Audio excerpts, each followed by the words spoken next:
வேண்டும் என்ற அறிவை வளர்த்துக் கொள்ளுங்கள். மகான்கள் பேசும் அறிவுரைகளை கேட்டுக் கொள்ளுங்கள். மகான்கள் எழுதி வைத்த புத்தகங்களை படியுங்கள். ஞானிகள் எழுதி வைத்த புத்தகங்களை படியுங்கள்.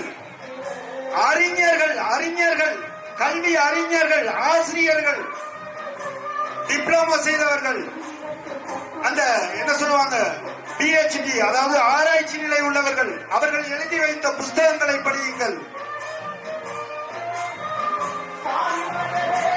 மூத்தவர்கள், வயதானவர்கள், அவர்கள் அனுபவித்து வந்ததை உங்களிடம் சொல்லிக் கொண்டிருப்பார்கள்.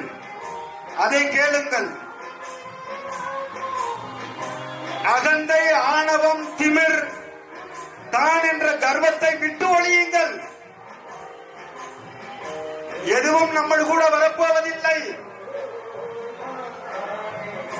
கற்றுக் கொடுக்கும் உடற்பயிற்சியாக இருந்தாலும் சரி, உளவியல் மாற்றங்களில் கற்றுக் கொடுத்தாலும் சரி, அறிவியல்களை கற்றுக் கொடுத்தாலும் சரி, ஆன்மீகத்தை கற்றுக் கொடுத்தாலும் சரி, அனைத்தையும் நல்லவைகளை கற்றுக் கொள்ளுங்கள். நல்லவை தீயவை அனைத்தும் இங்கே உலாவந்து கொண்டே இருக்கும். நீங்கள் நல்லறிவோடு தெளிவான சிந்தனையில் இருந்தால் எது தீயவை என்பதை நீங்கள் கற்றுக்கொள்ளலாம். நீங்கள் தெரிந்த சிந்தனையில் இல்லை என்றால் தீயவர் யார் நல்லவர் யார் என்பது தெரியாமல் சில காலம் அவர்களோடு உறவாடிவிட்டு நம்மளுடைய பண பொருளாதாரம், நம்மளுடைய உடலறிவு எல்லாத்துக்கும் காரணம் நீங்களாகவே ஆகிவிடுவீர்கள். மற்றவரை குறை சொல்லக்கூடாது. சந்தோஷமாக வாழுங்கள்.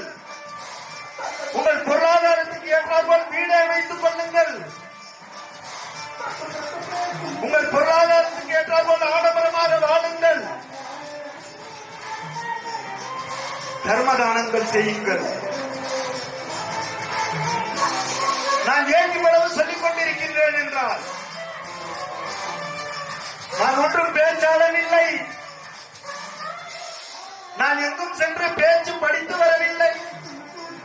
எந்த புத்தகத்தில் உள்ள பேச்சை நான் இங்கே பேசிக் கொண்டிருக்கவில்லை. இது வெறும் பெட்டி. இவனும் உங்களைப் போல் சாதாரண மனிதனாக தெரிந்தவன் தான். மைக்கு பக்கத்துல போனதே இல்லை. மைக்கு பிடித்து பேசவே